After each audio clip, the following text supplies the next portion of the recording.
What began as a joyful event turned out to be extremely touching when a famous guitarist publicly mocked Prince William's musical ability. Then, the prince took the stage and played a performance that instantly silenced the arrogant guitarist and stunned the world. It was nothing but a cold and joyful evening, and the Royal Albert Hall shined like a jewel under 1,000 lights. Cars lined the curved entrance, each one releasing a stream of well-dressed guests onto the crimson carpet, including actors, politicians, philanthropists, and, of course, the royal family. It was a night meant to celebrate music and generosity, a royal charity gala to raise funds for youth music programs across the United Kingdom. But beneath the polished smiles and glittering chandeliers, you could feel that there was an atmosphere of excitement, almost tension. Something was different that evening. Camera flashes burst like tiny stars as Prince William and Kate arrived. Their composed smiles hid the whispers that trailed behind them. Inside the hall, there were rumors that the prince himself might take part in the musical performance that evening. A royal at a piano? It sounded like a stunt, the kind of headline gossip websites adored. Meanwhile, backstage, the atmosphere was entirely different, charged with ego, nerves, and the smell of anticipation. Technicians darted between cables and cases, adjusting soundboards and fine-tuning lights. At the center of it all sat Damian Cole, the man everyone had come to see. Damian, the headline performer of the night and one of the most celebrated guitarists in the world, sat surrounded by his entourage, his black leather jacket gleaming under the studio lights, a half-empty glass of whiskey balanced on the armrest. Known for his brilliance and arrogance in equal measure, Damian was never one to hold back his opinions. Reporters lingered near him, with their microphones ready to pick up any drama. Then a journalist edged closer, holding up a recorder. "So, Damian," she said with a teasing intonation, "there's talk that Prince William might be performing tonight. Any thoughts on sharing the stage with royalty?" The question hung in the air like an open invitation. Damian tilted his head slightly, plucking a few deliberate notes from his guitar. The sound was sharp and precise, a show of control. He looked up, his lips curling into a grin that didn't quite reach his eyes. "Oh, really?" he drawled. "The prince? That's adorable." He paused just long enough for the cameras to lean in. "Maybe we will get a royal lullaby before the grown-ups perform." His entourage burst into laughter. The sound was cruel, too loud, too eager. Even the journalist smirked, though she knew the quote would ignite headlines before the night was over. Damian strummed another quick riff and added, "Hey, if he needs help finding middle C, I'll be around." More laughter, more flashing cameras. The mocking tone spread like wildfire. The clips were uploaded, shared, and reposted within minutes. Across social media platforms, headlines already formed. Damian Cole taunts the prince. Royal lullaby incoming. Music had always been more than a hobby for Prince William. It was a quiet inheritance from his mother, a thread that tied him to a part of his childhood few outside the family ever saw. In his earliest memories, he could still see her, Princess Diana, seated beside him at the old piano in Kensington Palace, the late afternoon light spilling through the tall windows. Her perfume lingered faintly in the air, mixed with the scent of polished wood and blooming roses from the garden outside. Slowly now, she'd whisper with that familiar warmth, her voice a melody in itself. Her hands gracefully and gently hovered just above his tiny, uncertain fingers. "It's not about being perfect, darling. It's about feeling it." Sometimes he'd miss a note or two and flinch, but she would only laugh, a sound so soft and genuine it made the mistake disappear. Her eyes would sparkle as she leaned in, humming along, turning every wrong note into something beautiful. What could have been embarrassment became a shared moment, a secret between mother and son. According to Princess Diana, music was more than art. It was a balm, a way to soothe hearts, express emotions words could not reach, and create moments of joy amidst the pressures of royal life. She believed melodies could say what words couldn't, that a song could hold emotion where silence failed. "When you can't say it," she used to tell him, "play it." And he did. As he grew older and the palace became quieter, those lessons stayed with him, tucked between duty and memory. The music became a way to reach back through time, to that small, sunlit room where love sounded like laughter over missed piano notes. For William, those moments became a secret refuge. The piano, once a source of playful lessons with his mother, gradually became a place to retreat when the world felt overwhelming, a quiet space where responsibility, expectation, and public scrutiny fell away, leaving only sound and memory. Over the years, as duty and public life swallowed most of his waking hours, that small connection to Diana, those delicate, intimate hours at the piano, remained untouched and were carefully preserved. It was hidden not just from the public eye, but from the world at large, a private sanctuary in which he could still hear her voice, feel her guidance, and remember the laughter and love that had once filled those rooms. In those silent, unshared moments, William wasn't a prince. He was a son, and the music was the only witness. When the Royal Albert Hall announced a grand charity concert to raise funds for youth music education, Prince William felt a quiet pull in his chest. The cause resonated deeply with him. It was exactly the kind of initiative his mother had championed, one that celebrated creativity, nurtured young talent, and reminded him of the power music held to transform lives. He didn't hesitate. The invitation requested his presence as a guest of honor, and he accepted immediately, the weight of his responsibilities momentarily giving way to the personal significance the event held. But as he read through the formal program, an idea began to take shape, one that was far more intimate, far more personal than any public duty. A close family friend involved in organizing the evening leaned in discreetly during a meeting. "It would mean so much for the youth, sir," she said gently, her voice carrying a note of encouragement that William hadn't expected. "If you were to perform, even just one piece." Prince William paused, the words echoing in his mind. A faint smile curved his lips, and after a long moment of hesitation, he nodded, saying, "Yes, but not as a prince." The arrangement was kept strictly within palace walls. Invitations were sent. The programs for the event were planned and printed, and the secret tucked away like a fragile note between the pages of his life. A promise to himself, a tribute to the music and memory that had always accompanied him, quietly, in the shadows. Late at night, deep within Kensington Palace, a single lamp burned beside the grand piano, casting a soft amber glow that barely reached the corners of the room. William sat alone, sleeves rolled to his elbows, his tie loosened from the day's formalities. His hands moved with quiet precision across the piano keys, each note careful, restrained, as though he feared disturbing the ghosts that lived in the walls. The melody he was playing was his mother's favorite. It was a song she used to hum under her breath when the world outside grew too heavy. Now, years later, those same notes filled the palace once more. He closed his eyes briefly, feeling every chord settle in his chest. The sound was imperfect, but honest, a language he hadn't spoken aloud in too long. This wasn't about performance, it was about connection, about reaching through memory and touching something pure that the years of duty and expectation could never erase. A faint creak of the door broke his state of being lost in his thoughts. Kate stepped into the room, her silhouette framed by the soft light from the corridor. She lingered for a moment, simply watching him, the future king, stripped of ceremony, sitting in quiet conversation with the past. "You don't have to prove anything," she said finally, her voice a low whisper that seemed to blend with the fading notes. William didn't turn immediately. His fingers hovered above the keys before he let out a small breath, smiling faintly. "It's not about proving," he said, his tone calm but edged with quiet resolve. "It's about showing that purpose matters more than pride. If even one child sees this and believes they can create something meaningful, then I've done something that matters."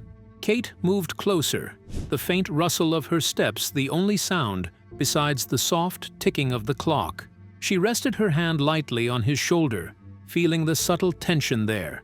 Not nerves, but a determination born from something deeper.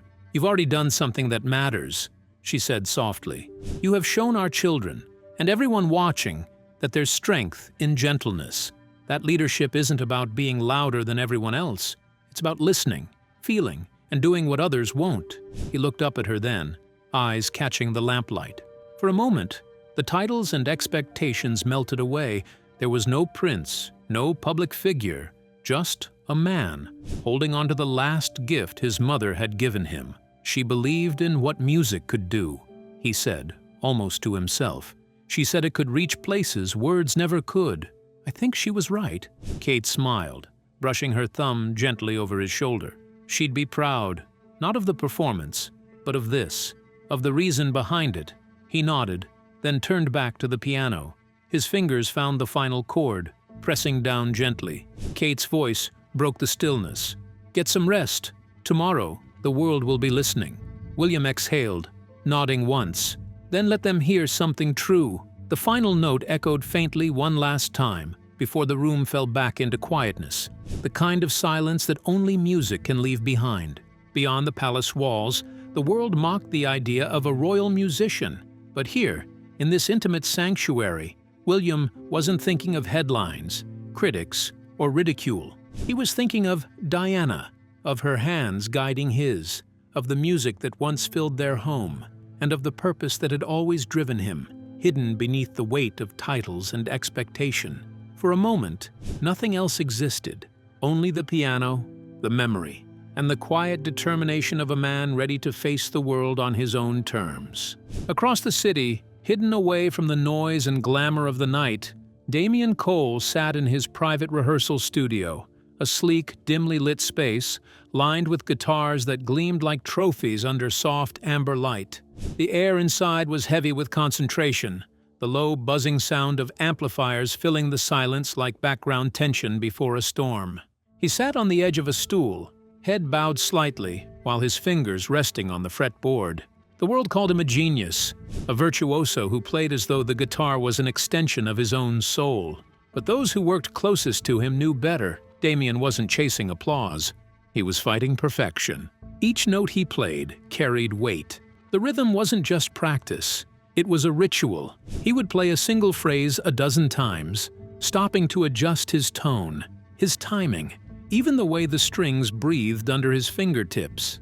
The studio pulsed with sound, raw, sharp, and alive. Every chord struck seemed to reveal another layer of his restless drive. His expression stayed locked somewhere between focus and frustration. The music wasn't enough yet. It never was. "Again," he muttered, his voice low, roughened by hours of repetition. He dragged his hand through his hair and leaned forward, resetting his metronome. The ticking started again, soft and precise. "One more time." He launched into another run, faster this time, almost furious. The melody danced between power and control, a conversation between chaos and discipline. When the final note hung in the air, he stopped, eyes closed, listening to it fade. For a brief second, he allowed himself a small nod. A sound engineer watching from the booth exhaled, unaware he had been holding his breath. "That was perfect," he said quietly through the mic. Damian didn't look up. "No," he said flatly. "It was close." He stood, stretching his shoulders, the leather strap of his guitar creaking softly. His gaze drifted across the room, over the rows of amps, the scattered cables, the half-empty bottle of water beside him. He picked up another guitar from the rack, a deep, cherry Les Paul, with a few scars from old tours. "You know what the problem with most people is?" he said suddenly. "They play to impress, they chase the crowd, but the moment you start playing for them..." He tightened a string, slowly, listening to the pitch rise. "You stop hearing yourself." His assistant, who had been quietly sorting cables, looked up. "And you?" she asked carefully. Damian smiled faintly, not looking away from the instrument. "I play to conquer." He strummed once, a thunderous, resonant chord that seemed to shake the walls. "Music isn't peace," he continued, more to himself now. "It's power. It's the only place where chaos listens." He bent over his guitar again, eyes narrowing in focus as his fingers began to move faster, more aggressive, his entire body sinking to the rhythm. Sweat began to collect along his temple, the air around him thick with the energy of a man both possessed and in control. He looked up at the reflection of himself in the darkened glass of the studio window, a faint outline framed by the city lights beyond. His lips curved into a tired smirk. "Perfection," he murmured, wiping his hands on a towel. The amp buzzed softly in reply, as though agreeing. And then, with the same deliberate calm he brought to every stage, Damian Cole sat down again, ready to chase it one more time. At the gala event, the audience hushed as Damian Cole stepped onto the stage, his black guitar gleaming under the warm spotlight. From the very first strum, he dominated the room. Fingers flew across the strings with blinding speed, notes cascading in perfect precision. Gasps of admiration echoed across the hall, followed by enthusiastic applause. However, between sets, the host's voice rang through the hall, light-hearted but teasing. "Perhaps His Royal Highness will join in?" A ripple of laughter spread among the audience. Damian's smirk deepened, sharp and unmistakable. "Only if the piano has training wheels," he said, his words dripping with mockery and confidence. The laughter erupted. Amid what was said in the royal box, William sat composed, polite, offering only a faint smile. Inside, however, a quiet determination burned. Every note Damian played, every jest hurled in jest, or cruelty, fueled a fire in Prince William. This was more than performance. It was about memory, about purpose, about something far bigger than public opinion. Backstage, William lingered near the rehearsal area, the echo of applause from Damian's final brilliant performance still reverberating through the hall. He had intended only to observe, to remain unseen, yet a small slip of an announcement changed everything. And now, a surprise performance from Prince William. The words hung in the air, unintended but electric, sending a ripple of excitement through the staff. Kate appeared silently beside him, her hand slipping into his with reassuring warmth. "If it means something to you, then play," she whispered. Her eyes held a quiet insistence, a steady belief in him that went beyond public perception or fear of ridicule. In that moment, it was not about pride or titles. It was about purpose, memory, and courage. William exhaled slowly, feeling the weight of the world press against the corridor walls. Camera flashes reflected off the mirrors, whispers from staff and media building an almost tangible tension. He straightened his back, adjusted the collar of his shirt, and took a deliberate, confident step toward the stage entrance. Even before he appeared, the audience sensed the shift. Gasps fluttered through the crowd as the future king emerged from the wings. Camera flashes dotted the hall like fireflies, capturing every movement, every heartbeat. Excitement, skepticism, and disbelief mingled in the air. Yet William remained calm, his expression steady, controlled, and unflinching. And in that instant, the laughter faded. A hush fell over the Royal Albert Hall, as if the world collectively held its breath. This was no longer a moment of mockery or expectation. It was the moment a man, a son, and the future king prepared to reclaim a part of himself in front of the world. At the stage, Damian Cole lounged against the piano, arms crossed, a confident smirk plastered across his face. He exuded composure, yet there was a subtle tightening of his jaw, a flicker of curiosity behind the arrogance. The world had been waiting for a royal embarrassment, perhaps tonight. The prediction would finally be fulfilled. Prince William paused at the piano bench, taking a slow, deliberate breath. He bowed slightly to the audience, an acknowledgement not of titles or expectation, but of humility and intent. The room seemed to hold its collective breath. Fingers hovered above the keys, hesitant for a moment, as if rediscovering a language long left dormant. Then with a soft exhale, he pressed the first key. A fragile note filled the hall, trembling, intimate, and wholly human. Narration wove through the tension. What followed wasn't perfection. It was truth in sound, a reminder that music, like memory, cannot be measured by technique alone. It is measured by heart, by intent, and by the courage to reach for it. Even in the face of doubt, Damian's eyes narrowed slightly, watching intently as William adjusted his posture, relaxed his shoulders, and allowed his hands to glide over the keys. No flashy entrances, no theatrics, only the purity of sound-meeting silence, and an audience that suddenly realized they were about to witness something rare. The melody began softly, hesitant as though William's hands were awakening after decades of stillness. Notes stumbled into harmony, small imperfections carrying a weight no perfect performance could replicate. Each chord seemed to speak, whispering fragments of memory, echoes of laughter, and the scent of a mother's presence. Gradually, the tune deepened, flowing into a haunting hymn that Diana had loved, a song of solace, of light in darkness, of gentle courage. Phones were raised to capture the magical moment. Eyes glistened, some wide with surprise, while some were glinting with tears held at bay. Damian Cole's smirk faltered, replaced by a tension he could not hide. Fingers drummed nervously on the side of his guitar case as he watched, realizing this was no mere performance. This was a story, a legacy, a son speaking through sound. Damian was clearly unsettled. For the first time, he wasn't the center of attention in a performance event. He was witnessing something far more profound: authenticity. The music grew richer and resonant, weaving memories with a courage. By the time the final notes approached, the audience were amazed, fully consumed by a performance that transcended expectation. William's hands lingered over the keys for the final chord, trembling slightly, yet struck with intention and clarity. The note resonated through the hall, hanging in the air like a suspended time bomb. Then came silence. It was heavy, almost sacred, a silence that spoke louder than any applause, louder than any criticism, and louder than any headline could convey. For a heartbeat, nothing moved. Then slowly, the first clap appeared, hesitant, unsure, like a ripple across still water. It grew, spreading through the hall until the Royal Albert Hall thundered with ovation, the sound almost overwhelming in its warmth and sincerity. Damian Cole rose from his seat, expression unreadable for a moment, then began clapping quietly.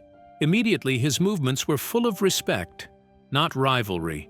He approached William at the piano, finally meeting the prince's gaze. "I misjudged you, Your Highness," Damian said softly, a rare humility in his tone. William turned, a gentle smile crossing his features. "You judge the crown, not the heart beneath it," he replied. The audience continued to rise, the applause reverberating like a wave of collective understanding. Kate stepped forward, embracing William as he rose from the piano bench. "You did it," she whispered. "And not for them. For you behind them, Sir Edward." The secret mentor who had guided every grueling practice offered the faintest nod of approval. "Well," he muttered under his breath, "you didn't crash and burn." Miraculous, really. The morning after the concert, the world awoke to a flurry of headlines. Newspapers, websites, and social media feeds screamed variations of the same phrase: "The Prince Who Played." Video clips of William at the piano, fingers moving with delicate precision, eyes closed in quiet focus, were shared endlessly, each replay drawing more awe and admiration. Comments poured in, a mix of disbelief, praise, and admiration as people tried to reconcile the image of the royal, mocked for arrogance, now silencing the world with sincerity. Television networks looped the performance in highlight reels, dissecting every chord, every glance, every trembling note. Damian Cole, the famous arrogant guitarist, issued a public statement that read, "I misjudged him. His performance wasn't about royalty or pride.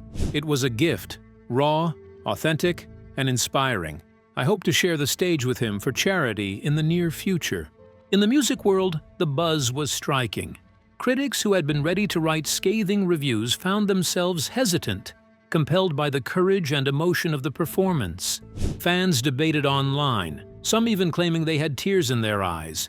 In a world obsessed with spectacle, a quiet, heartfelt performance had captured attention like nothing else could.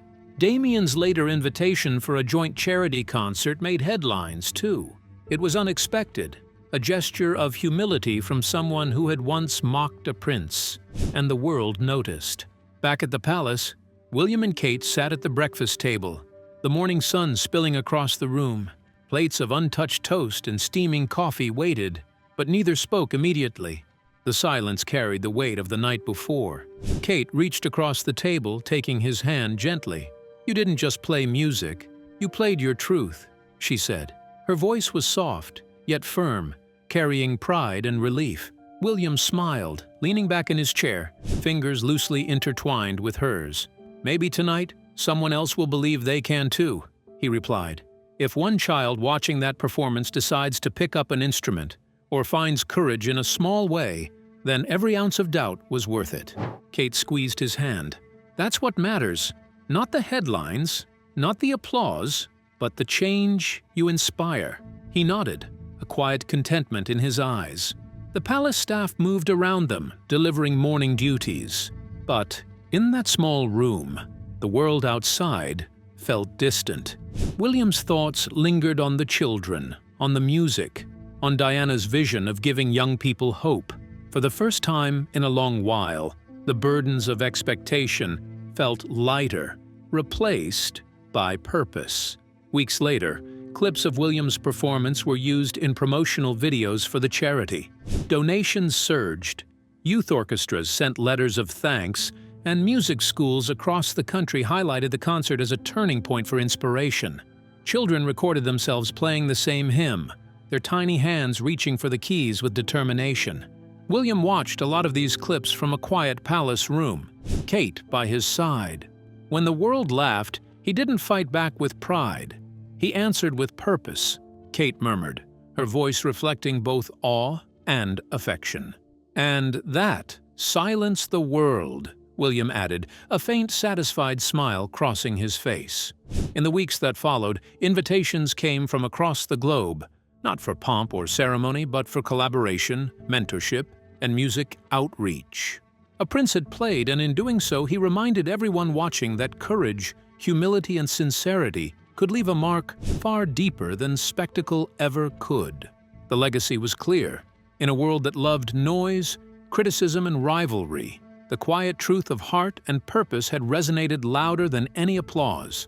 So, what do you think? Did Damian Cole, the arrogant, world-famous guitarist, finally get what was coming to him? Share your thoughts in the comments below.